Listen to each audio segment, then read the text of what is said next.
Hey guys, hope you're doing good. I'm Rob, I'm a violin and viola instructor, and today we're going to talk a little bit about bow speed and sort of using the correct amount of bow.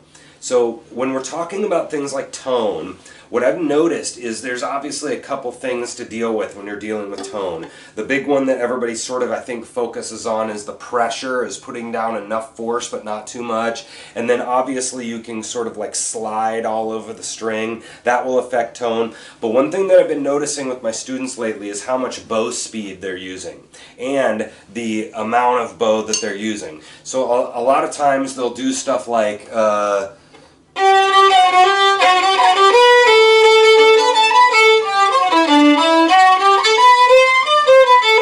right? I'm getting a very, right, you hear the kind of wishy-washies and kind of squeaking and stuff that I'm getting out of that. Well, the problem there wasn't necessarily that they're pressing too hard. It's that their bow is going too fast for their own good, and they're probably using too much.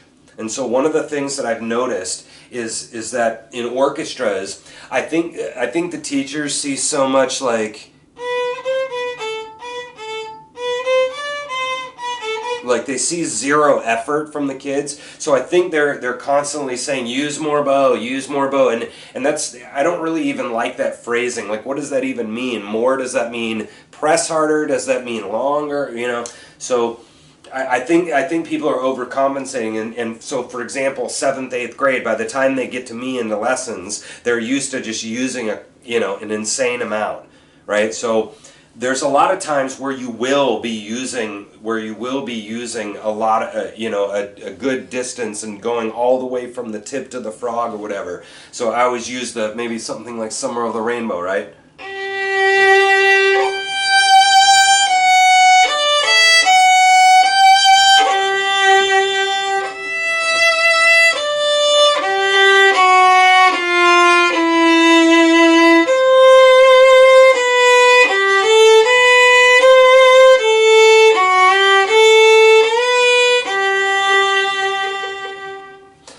So you can tell that I'm using almost my full bow, a Shokin Farewell, if you know that.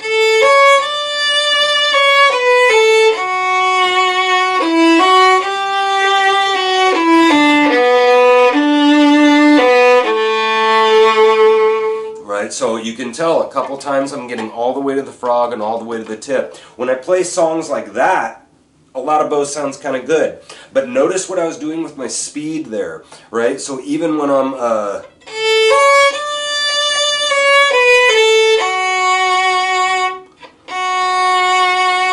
right, you see that bow? I'm using a lot of bow, but I'm not pulling it super fast. I like to use like miles per hour or whatever. I mean, I was going 15 miles an hour or 10 miles an hour.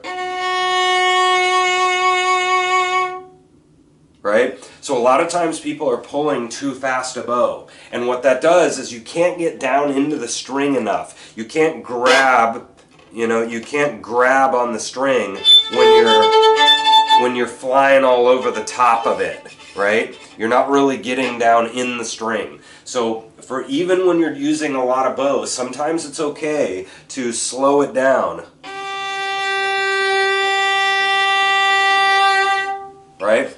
So when you're doing ballads like that, using a lot of bow can be very, very helpful. But you want to be careful whenever you're pulling a fast bow like that.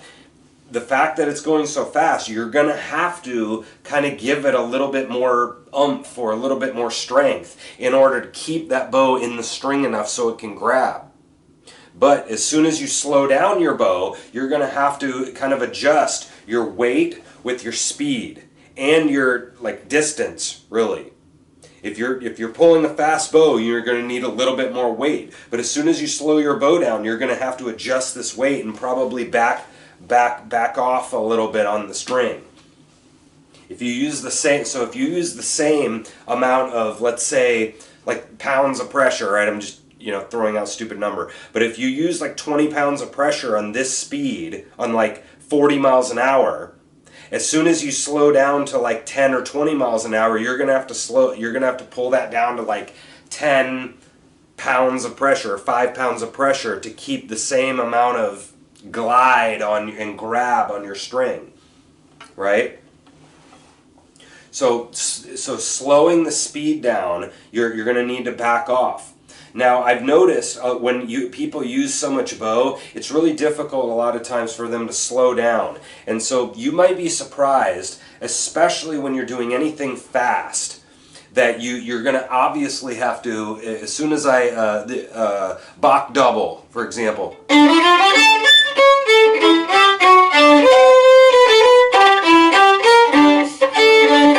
Right, and right there, my bow is way too out of control. I'm using way too much effort. And like, if I did that the whole concert, I mean, I'd be done. I'd be freaking exhausted, right? So when I play that again, I'm going to shorten up my bow amount, and maybe I'm still going kind of fast for the 2 inches that I'm using, but I'm still going to be going pretty slow.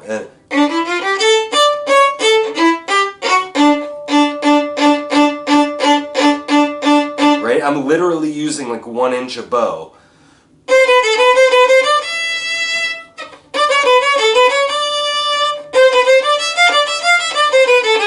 Right?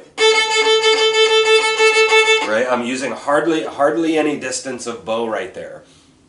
The same thing is going to happen when I go over to my jazz and I start doing like swing stuff.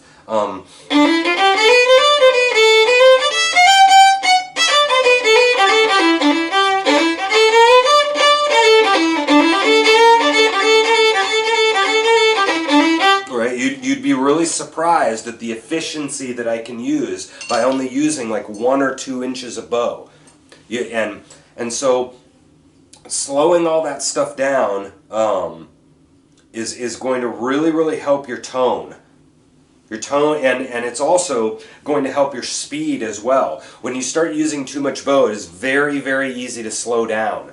And so keeping your tempo up, as the faster you go, you're going to have to shorten up that bow. And it's really amazing what happens also when you start talking about volume, right? And so you'd be surprised when I have like a...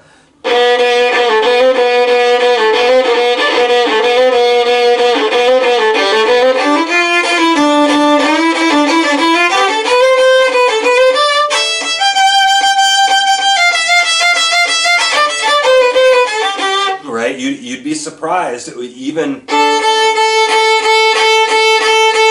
I mean, look at it. I'm playing pretty loud here. I'm straight forte right there. But, keeping down at the frog, you're absolutely going to be, using hardly any bow, and you can still project very loud.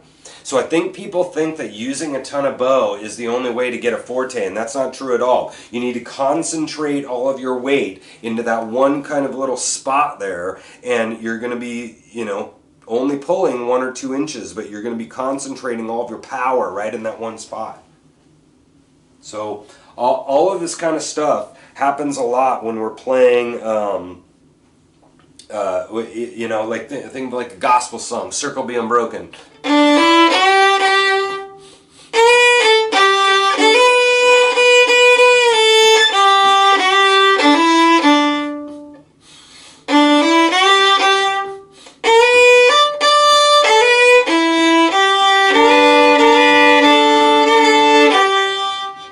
Right? I really didn't use that much bow there. I mean, I was right here the whole time, pretty much the whole time.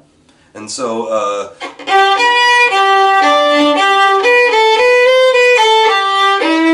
when I start using way too much bow like that, I'm gonna get. You can hear already. I was getting kind of a wishy-washy tone, and I think you might be surprised, especially I think about like Baton Rouge, right?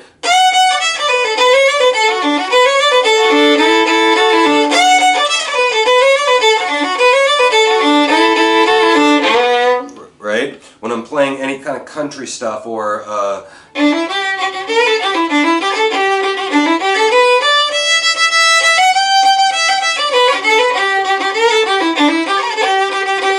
right, when I'm doing like an Irish tune or something, you could see my bow right there.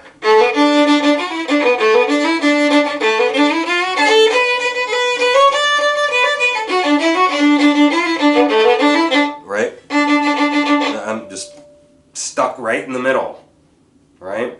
So really watch this when you're playing. If you're dealing with a lot of tone problems, one thing you might consider is how fast of a bow are you using, and how long of a bow you're doing.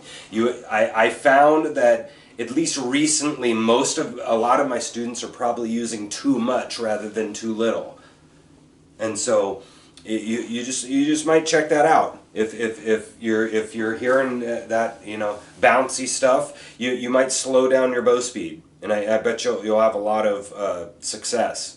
So watch your speed, watch your distance that you're pulling, and then the last thing I'll say, that part of using a whole bow happens a lot with the shoulder as well. This happens a lot in my technique video, my bowing technique video you guys can watch. A lot of people kind of bow with their shoulder, and they don't bow with their elbow or their wrist. They kind of lock wrist, lock elbow, and they do this thing. And that will force you to be using quite a bit of arm. And what you want to do, like I said in the other video, is you want to sort of use your forearm. If you notice how I'm bowing here, watch me bow, and watch how my upper arm doesn't really move that much.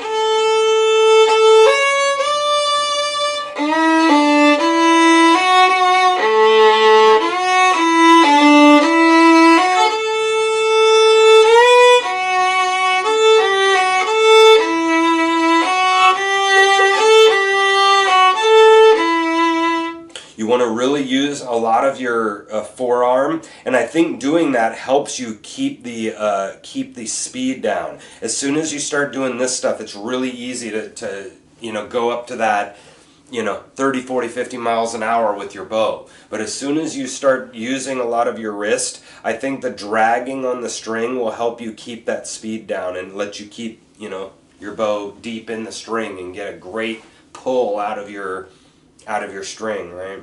So think about your speed.